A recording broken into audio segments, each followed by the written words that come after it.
For the Shores of Tripoli, let's talk a little bit about the mechanics for how the game plays. So here on the map, we have years marked out from 1801 through 1806. And in each of those years, then we have four different turns: spring, summer, fall, and winter. During the turns at the beginning of each year, the U.S. is going to receive reinforcements, and they're going to show up here in Gibraltar.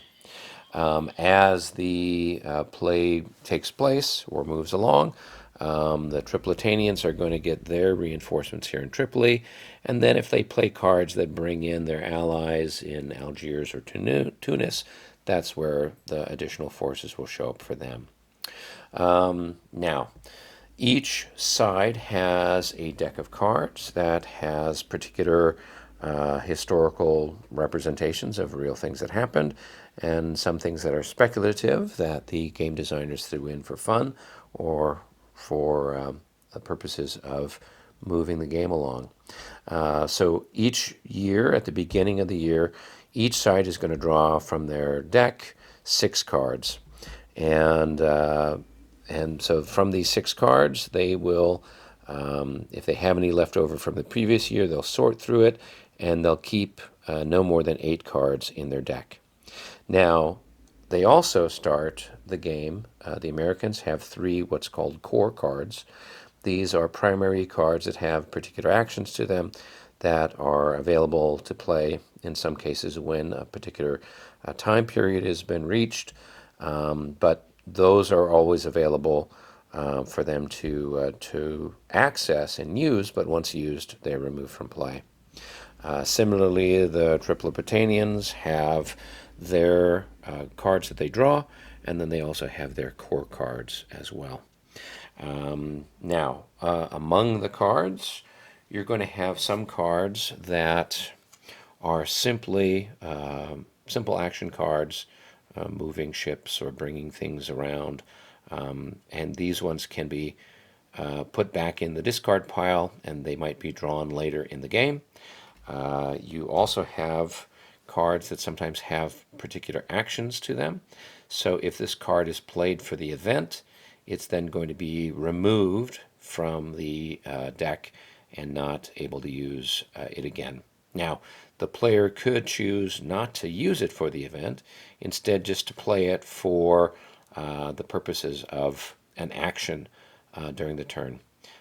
So if that's the case, this card could then possibly come back up around again when the deck is reshuffled later in the game. If it's the Americans playing this card, they can use it then to move their ships from, for example, Malta to the patrol area outside of Tripoli, or from Gibraltar to one of the other sea areas to try to blockade the pirates. In addition to these ones that have special events, they also have some that are used for battle. So if you do have a case where you are making an attack or in some sort of combat, the American player has some different ones that represent benefits to die rolls for their land units or their sea units. Similarly, the Tripolitanians have ones that will be useful when they're in combat. So it's possible in a turn that you definitely would play at least 1 card, but you might play maybe 2 cards if there is a card that is appropriate for helping you out in combat. And typically once those are played for the event or for the special bonus, they are then removed from play. Now, if we want to talk about victory conditions or what the objectives are, historically, the Tripolitanians had been raiding merchant vessels in the Mediterranean for centuries, and the United States just happened to be a convenient target once they had dropped away from the protection of the British fleet. And so the idea that the Tripolitanians have is they want the U.S. to go back to paying tribute, which is what they had been doing for years before this conflict broke out. And so one way that they're going to do that is to make the Americans pay, make it more troublesome to stay in the war than to just go back to paying tribute. So for the Tripolitanians, they can go out and they can do raids, and if their raids are successful, they're going to collect these tokens that represent gold coin. There are also some cards that can be played by the Tripolitanians as well as by the U.S. that are going to increase or decrease the amount of treasure that the Tripolitanians have collected. If the Tripolitanians get 12 gold tokens, they have won the game, and the United States has lost. Similarly, if the United States has 4 frigates sunk in the course of the conflict, they will also lose, and the Tripolitanians will win. So for the U.S., it's a little bit of a challenge because the raids and the cards and things like that tend to favor the Tripolitanians in a number of different categories. Their path to victory is a little bit easier. For the United States, they've got a couple of different ways that they can have victory. One would be to have the peace treaty, which is what historically happened, and that was based on them starting basically a rival to the Bey of Tripoli. His brother who'd been deposed, they form an army and start to march on Tripoli. And if a number of circumstances are met, then the United States can force a peace treaty on the Tripolitanians, and they'll be the winners. Or the U.S. can do an all-out assault on Tripoli with their land and sea forces, and if they are able to capture Tripoli, they can also win. And so both of those courses are challenging to do, but that's what the U.S. has got to do in order to win. So let's start off. Let's play a turn or two and see what develops. So here we've got, we'll look at the U.S. cards first. Among the core cards, we have the Thomas Jefferson card, which allows the American to move up to 8 frigates. That's a good one to use maybe later in the game when you've got more frigates on the board and you need to shuffle them around. The next is Hamet's army is created. Hamet is the fellow who had been deposed in Tripoli, and he wants to come back and retake his kingdom. Then we have the Swedish frigates. Sweden had gone to war with Tripoli in 1800, and so they were allies of the U.S. in this conflict for a portion of the time. Playing this card is going to get 2 Swedish frigates in the Tripoli patrol zone. Now, among the cards that were drawn for 1801, we've got a naval movement card, which allows the U.S. to move 4 ships. A second one to the same effect. We've got a tribute paid card. If you've got one of the Tripoli's allies becomes active, Algiers, Tangiers, or Tunis, then this is going to, if you play this card, you can then have them become neutral again. Here we have launched the Intrepid. This is where you can try to blow up some ships in Tripoli harbor that belong to the pirates. Here we have send in the Marines. This is when you've got, you're doing an attack on Tripoli, and you're going to generate some marine units. And then here we have Hamet recruits Bedouins. So if you've got Hamet's armies going, you can add some additional forces to his army with this card. Okay, now let's look at what the Tripolitanians have. Among their core cards, we have the Yusuf Karamanli card. This is going to allow pirate raiders to come out from Tripoli as well as any harbor of active players. So you can do a massive raid with this card, presuming you've got allies that are active. Here we have Constantinople sends aid. This is going to happen if the Hamet's army captures Derna. So this is going to be a later game type of card. And then we have Murad Reis breaks out. This is a good one maybe to play early, where the two corsairs that are in Gibraltar can then go to the Tripoli zone and then start to participate in raids. Now, as far as the 6 cards that were drawn, here we've got Tunis declares war. Then Tunis corsairs can go out and raid. Algiers declares war. Storm. You can play this and potentially damage or sink a U.S. frigate. Here we have Tripoli attacks. This is going to allow all the Tripolitanian ships, frigates, and corsairs to sail out into the patrol zone and actually engage in combat with the U.S. forces, potentially sinking some of the U.S. ships. And then here we have Sweden pays tribute. This can be played in 1803 or later for the Swedes to drop out of the conflict and their frigates to leave the patrol zone and pick up some tribute for all your troubles. So the U.S. goes first, and given the situation, they've got a couple of options. They can play the Swedish frigates card.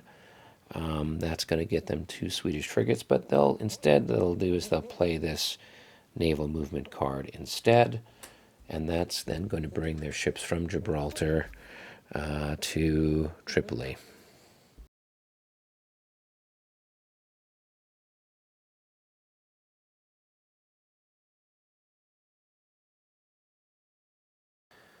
All right, so for the pirates, probably best for them to play this one. Murad Bey breaks out.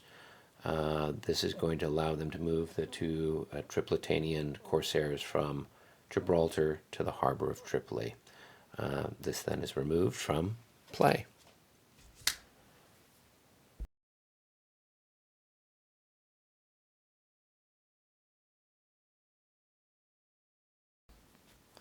So we advance the turn marker to summer, and the U.S. is going to play this Swedish frigates arrive, and that's going to be removed from play once that's done.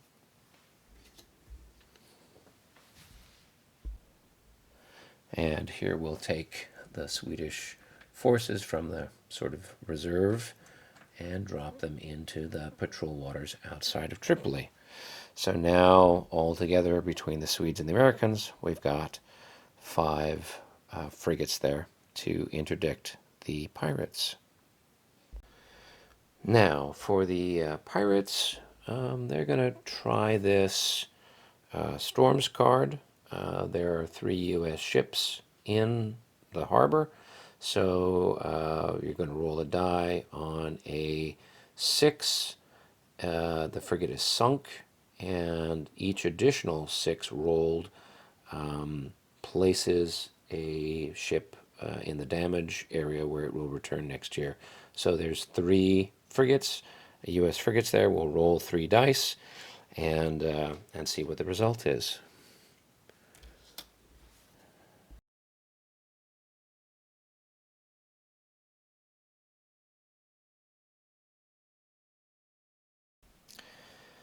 We're going to advance the turn marker to the fall, and the U.S. has got not a whole lot of stuff that it can do. One thing that it can do is just play a card to create a gunboat in Malta. Those can be used later in the game when they are doing shore bombardment, attacking either Derna, Benghazi, or Tripoli.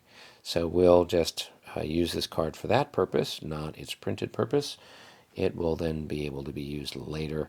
Hamet's recruitment, this isn't going to happen until much later in the game, so we don't really, where there's a good chance we'll get this one back. So the U.S. is going to take out of their sort of supply tray a gunboat. The gunboats look very much like the Tripolitanian Corsairs, but they're blue. It makes all the difference in the world. It's going to sit in Malta until it's activated by card play. So the Tripolitanians are going to play this card here. It's going to bring Tunis into the war. We're going to place 3 Tunisian Corsairs in the harbor of Tunis.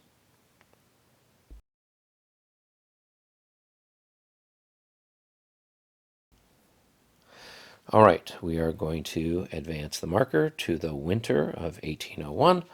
And now the U.S. is faced with a bit of a dilemma in that we have one sea area that is pretty well protected.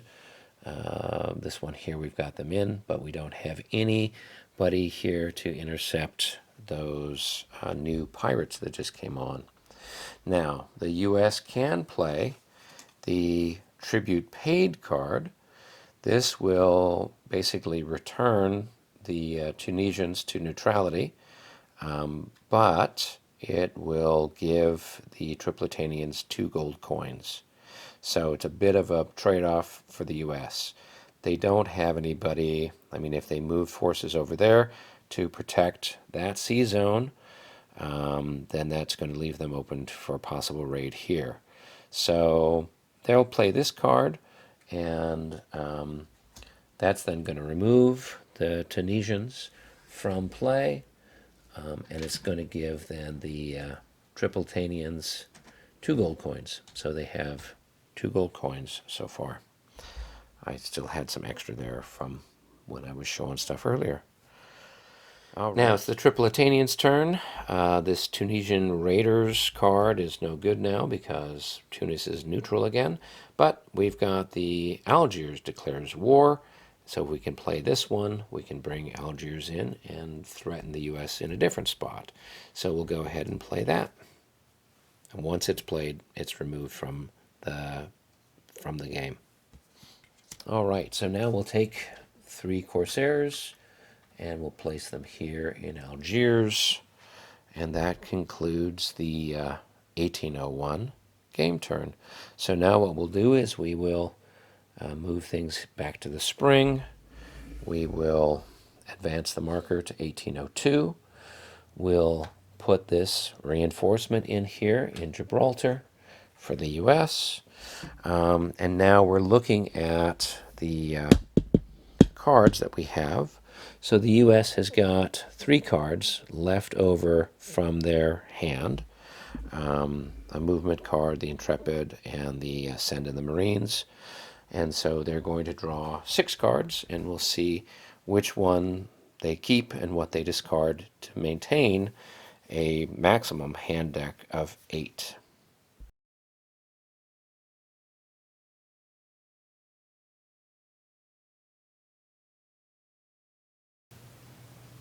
Hey, I hope that you enjoyed this video, and if you did, please click the like button.